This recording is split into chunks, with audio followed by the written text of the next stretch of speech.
Hello, friends. I'm Kelly Crawford, and this is the Generation Cedar podcast. Formerly a high school English teacher, I'm a wife and now homeschooling mom to 11 kiddos, 7 of which are still at home. And here on the podcast, my passion is to encourage and inspire you about all things Christian motherhood and marriage, the power of homemaking, homeschooling with less stress, the joy of raising children to be disciples, living on one income, and so much more. Be sure to follow me on your favorite podcast platform so you don't miss an episode, and you can also find more at my website at generationcedar.com. Let's dive into today's podcast. Today's episode is 9 Secrets to Raising Happier Kids. It's going to be a good one. Parenting has changed a lot since I was a kid, and most definitely since my parents were kids. Listening to my father tell stories from his childhood, he was born in 1950, leaves my mouth gaped open. Life was hard, period. Physically, they had very, very little. My dad lived with dirt floors at one point and had a few homemade clothes. Emotionally, in that generation, I think the parents were just surviving. So there wasn't a whole lot left over to give to their children. And the idea of helping them feel validated or affirming their feelings or providing in any way over basic food and shelter was rare.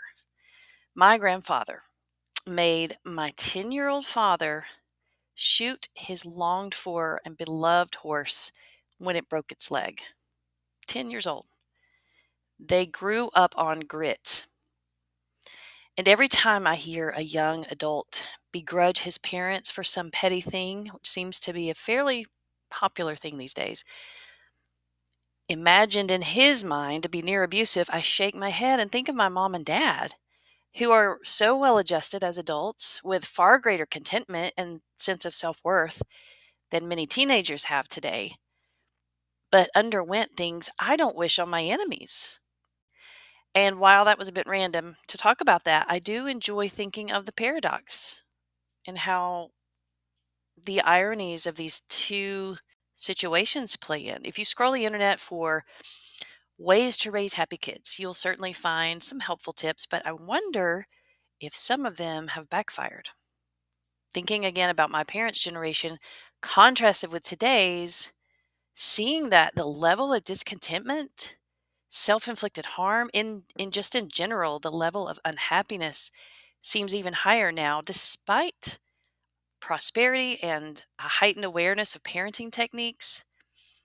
I want to offer some timeless ideas I have about how to raise happier kids. Tip number 1, let them figure things out and become independent.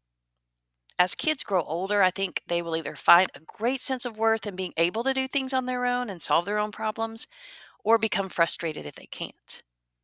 In our parents' generation, they often had to fend for themselves and were given far greater responsibilities at earlier ages. But ironically, it seemed to breed a sense of worth and accomplishment that aided their emotional development.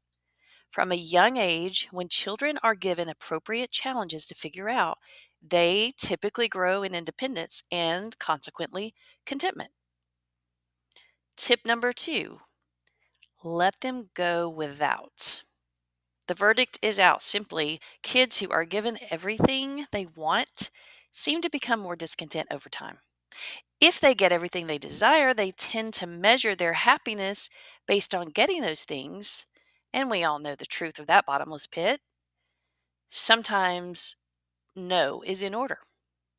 And this one it's hard for me as it is for all parents, but I have to remind myself of the irony and practically speaking, we can't provide their every wish anyway, so it works out. My third tip is let them earn money to buy their own things.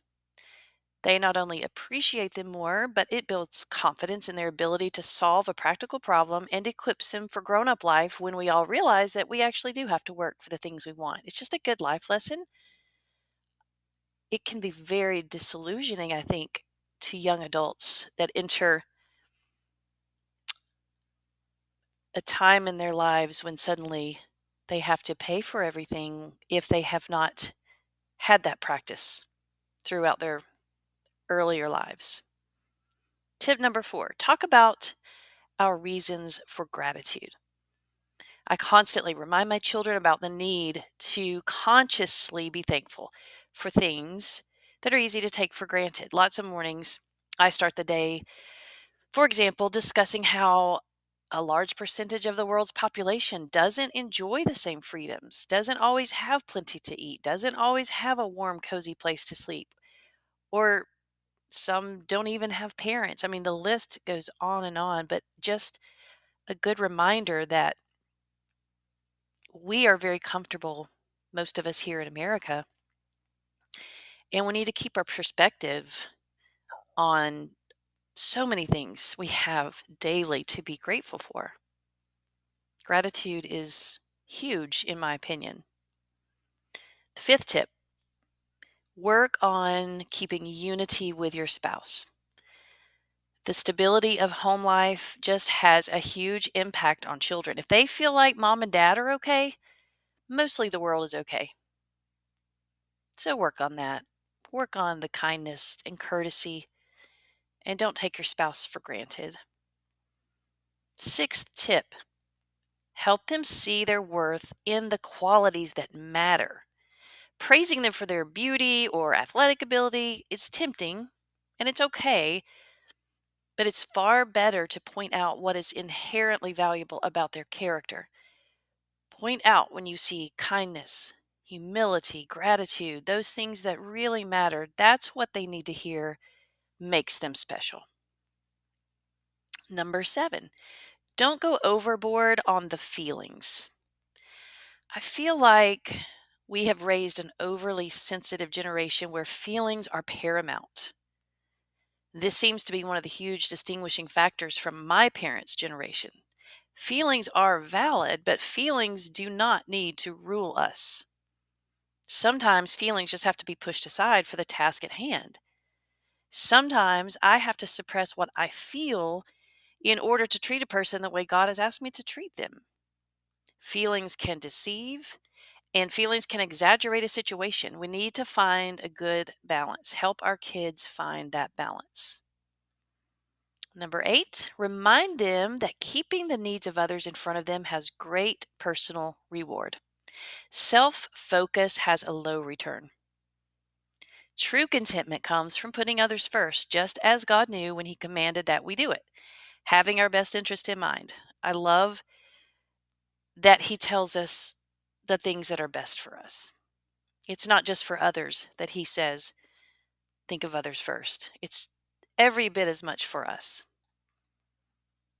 9th tip to raising happier kids. Like your kids. This might seem a little obvious, but think about it. That's not the same as doting on them or giving them everything. In fact, liking them specifically means that sometimes you'll say with a smile, gosh, I hate that you're mad at me about that, but look at me. I love you so much. It's a simple, profoundly effective means of raising happy kids. Cultivate a relationship with them. Eat around the table together. Ask them questions. Hug them. Smile at them. Get into their world. Be interested in what they are interested in. Children who are liked have a much higher chance of being happy. I don't think it's rocket science, and I think parents are inherently equipped to raise healthy, happy children when they don't read too much or give in too much to peer pressure. So here's to parenting. It's not that hard. God has given you these children. He has called you to this task, and He is faithful to walk alongside you by His Spirit and give you His help. If you would like to read more in depth on this topic, I have written a book called 10 Secrets to Raising Happier Kids. You can find that on Amazon. I will drop the link in the description below, or you can find it on my website at generationcedar.com along with our other resources. Thanks so much for listening today.